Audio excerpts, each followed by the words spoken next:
لیکن اس کو پیچھے سے ملائیے. پھر تعزیہ کا جو مضمون قرآن میں من حیث المفہوم آیا ہے اس کو سمجھنے میں آسانی ہوگی. وَلَنَبْلُوَنَّكُمْ بِشَيْءٍ مِّنَ الْخَوْفِ وَالْجُوعِ. ہم ضرور بھی ضرور تمہیں آزمائیں گے کچھ خوف دے کر, کچھ بھوک دے کر تمہیں آزمائیں گے. وَنَقْصٍ مِّنَ الْأَمْوَالِ وَالْأَنفُسِ وَالثَّمَرَاتِ. اور مال کی کمی سے, جان کی کمی سے اور پھلوں کی کمی سے ہم تمہیں آزمائیں گے. وَبَشِّرِ الصَّابِرِينَ. محبوب صبر کرنے والوں کو بشارت دے دیجیے. اللہ تعالیٰ اپنے محبوب سے فرما رہا ہے کہ جو صبر کرے, میں جب انہیں تکلیف دوں آپ انہیں صبر کی تلقین کیجیے اور پھر یہ صبر کر لیں تو بشر الصابرین, ان کو صبر کرنے والوں کو بشارت دے دیجیے. دیکھیں من حیث المفہوم یہاں پر موجود ہے کہ سرکار سے کہا جا رہا ہے کہ آپ انہیں بشارت دے دیجیے صبر کرنے والوں کو, کیونکہ سرکار کی آمد سے پہلے لوگ بے صبری کیا کرتے تھے. نبی کریم علیہ السلام کی آمد سے پہلے جب کسی کا انتقال ہوتا تھا, کسی پر کوئی مصیبتیں آتی تھی تو انتقال پر اور اس مصیبت پر جزا فضا وہ لوگ کرتے تھے اور باقاعدہ مرنے والے کا نام لے لے کر وہاں پر آہو بکا کرتے تھے. یہ سرکار کی تعلیم کی برکت تھی کہ لوگ صبر کو اپنانے لگے. تو سرکار نے تلقین صبر فرمایا اور ان لوگوں نے صبر کو اپنا لیا. تو اللہ تعالیٰ اس پر فرماتا وَبَشِّرِ الصَّابِرِينَ. اے محبوب آپ خوشخبری دے دیجیے صبر کرنے والوں کو. الَّذِينَ إِذَا أَصَابَتْهُمْ مُصِيبَةٌ. وہ صبر کرنے والے کہ جب کوئی مصیبت ان پر پہنچے قالوا تو کہتے ہیں اِنَّا لِلَّهِ وَإِنَّا إِلَيْهِ رَاجِعُونَ. ہم تو بے شک اللہ کے لیے ہیں اور اللہ ہی کی طرف ہم لوٹائے جائیں گے. یہ جملہ صبر کے لیے کتنا پیارا جملہ ہے. جب کسی کا انتقال ہو تو مسلمانوں کو یہی کہنا چاہیے کہ اِنَّا لِلَّهِ وَإِنَّا إِلَيْهِ رَاجِعُونَ. ہمیں یہ کہنا چاہیے. اور اس جملے میں کتنی تسلی ہے ذرا میں ایک مثال سے گزارتا ہوں.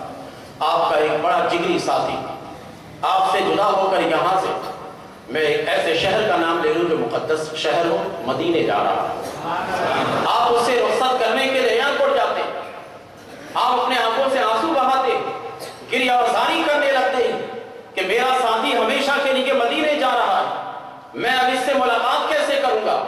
وہ ساتھی جب مڑ کر دیکھتا ہے کہ میرا ساتھی رو رہا ہے, وہ پھر مڑ کر واپس آتا ہے, کہتا ہے کیوں رو رہے ہو, ہم عاشقوں کا اصل مسکن تو مدینہ ہی ہے. آج میں جا رہا ہوں کل تم آ جاؤ. جب یہ لفظ کہے گا تو اس کا ساتھی تھوڑا سا حوصلہ پڑے گا کہ آج میں مدینے جا رہا ہوں, عاشقوں کا مسکن تو وہی ہے, وہاں ہر عاشق کو وہاں پر جانا ہے, لہٰذا آج میں جا رہا ہوں کل تم چلے آؤ. آج کے فلائٹ سے میں جا رہا ہوں, کل کے فلائٹ سے تم چلے آؤ گے. اس کے ساتھی کو جب یہ کہا جائے گا تو آپ یقین کریں کہ اس کے آنسو واقعی نہیں جائیں, اس کے اندر صبر کی کیفیت پیدا ہو جائے اور وہ صبر کو اپنانے لگے گا. جب ایک میت کو آپ اپنے گھر سے اٹھاتے ہیں, جب ایک آدمی اس دنیا سے دار فانی سے دار بقا کی طرف جا رہا ہوتا ہے, اس وقت جب رو رہا ہوتا ہے آدمی اس کو تسلی دے کہ بھائی ایک دن آپ نے بھی جانا ہے. اس دنیا میں سدا کسی نے بھی نہیں رہنا ہے, اس دنیا میں ہمیشہ کسی نے بھی نہیں رہنا ہے, آپ نے بھی اس دنیا سے جانا ہے. میں جس مقام پر جا رہا ہوں وہاں تم بھی عالم برزخ میں آؤ گے. جب اس ساتھی کو یہ یاد دلائیے گا تو وہ اب جزا فضا نہیں کرے گا, بلکہ وہ تسلی اور آرام کے ساتھ آپ کی بات کو سن کر آپ کے ساتھ کام میں مصروف ہو جائے گا. بس یہی کیفیت صبر کی یہاں قرآن کریم میں اللہ تبارک و تعالیٰ بتا رہا ہے کہ جب ان پر مصیبت آتی ہے تو مصیبت کے وقت وہ تسلی دینے کے لیے کہتے ہیں اِنَّا لِلَّهِ وَإِنَّا إِلَيْهِ رَاجِعُونَ. ہم اللہ کے لیے ہیں اور اللہ ہی کی طرف لوٹائے جائیں گے. تو دیکھیے من حیث المفہوم جو تعزیہ کا مفہوم ہوتا ہے اس اعتبار سے ایک دو مقام پر نہیں, قرآن کریم میں متعدد مقامات پر یہ مضمون موجود ہے, لیکن لفظ تعزیہ قرآن پاک میں نہیں. حدیث سے معنی کا ثبوت ہو گیا. اب یہ عربی کا معنی ہوا. فارسی میں ہمارے یہاں 3 زبانیں عام طور پر استعمال کرتے ہیں, عربی, فارسی اور اردو. عربی تو بہرکیف آج بھی ہمارے یہاں دینی مدارس میں بہترین طریقے سے پڑھاتے ہیں, جس سے کتاب اور قرآن و حدیث کی تفہیم ہو جاتی ہے. فارسی تو اب ناپید ہے, اب دینی مدارس میں تقریباً فارسی نہیں پڑھاتے, اگر کہیں پڑھاتے بھی ہیں تو وہ پڑھانا نہیں ہے, چکھانا ہے.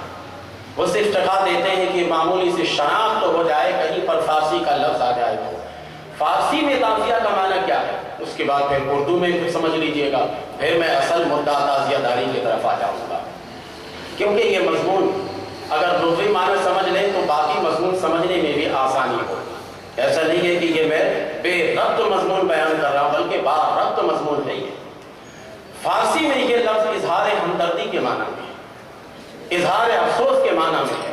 یعنی یوں کہہ لیجئے کہ تلقین صبر اور تسلی دینے اور پرسہ دینے کے جو لازم معنی ہے وہ اس کے اندر موجود ہے. فارسی والے اظہار ہمدردی کے لیے استعمال کرتے ہیں تعزیہ کا لفظ. اب اس کے ثبوت کے لیے مثنوی مولانا روم علیہ الرحمہ کے ایک شعر خالی پیش کر دوں تو کافی، جس سے آپ تعزیہ کا معنی اور مفہوم سمجھ لیجئے گا. سر سے چون نامہ ہائے تعزیہ پر معاصی متن آبا حاشیہ.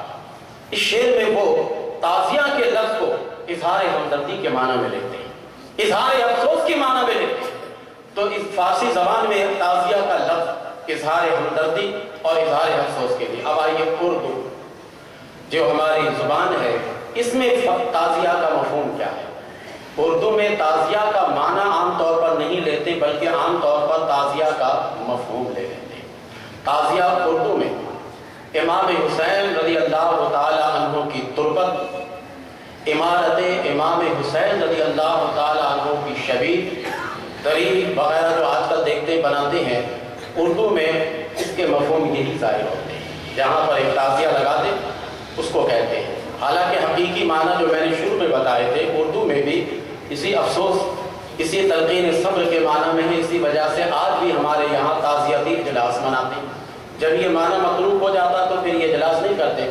لیکن یہ تعزیہ کا لفظ صرف محرم الحرام میں اس معنی میں آ جاتا ہے کہ تربت امام حسین رضی اللہ تعالیٰ عنہ مراد لیتے ہیں. امام حسین کے روضہ کی شبیہ مراد لیتے ہیں، جو غم کی علامت ہے، جو سوگ کی علامت ہے، اور کبھی کبھار علامت محرم کے طور پر اسے جلوس کی شکل میں نکالتے ہیں. اور کبھی کبھار امام حسین رضی اللہ تعالیٰ عنہ کے روضہ کی شبیہ، جسے تعزیہ اردو میں عرف میں کہتے ہیں، اسے بنا کر اپنے گھر میں برکت کے لیے رکھتے ہیں.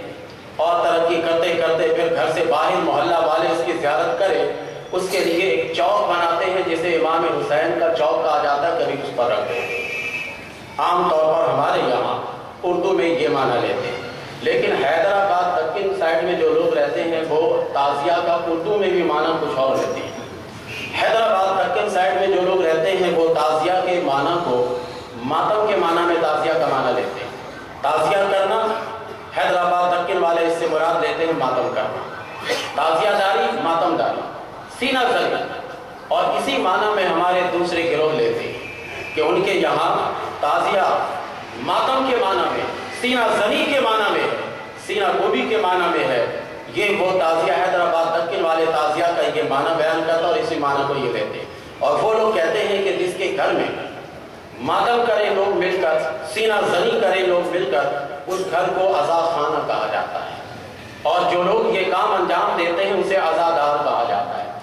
اب ان کی کیا دلیل ہے صاحب کہ تعزیہ اس معنی میں لے کر پھر یہ ماتم کرے، سینہ گوبی کرے، شمشیر زنی کرے؟ تو میں نے جو مطالعہ کیا تو ان کے پاس بھی بہت سارے دلیل، یہ جو سینہ پیٹتے ہیں، یہ ماتم کرتے ہیں، ان کے پاس بھی بہت ساری دلیلیں، لیکن وہ ساری دلیلیں ان کی اپنی طرف سے بنائی ہوئی ہیں. نہ تو صحیح کتابوں میں اس کی کوئی دلیل ہے روشن ہے. البتہ دو ایسی دلیل یہ پیش کرتے ہیں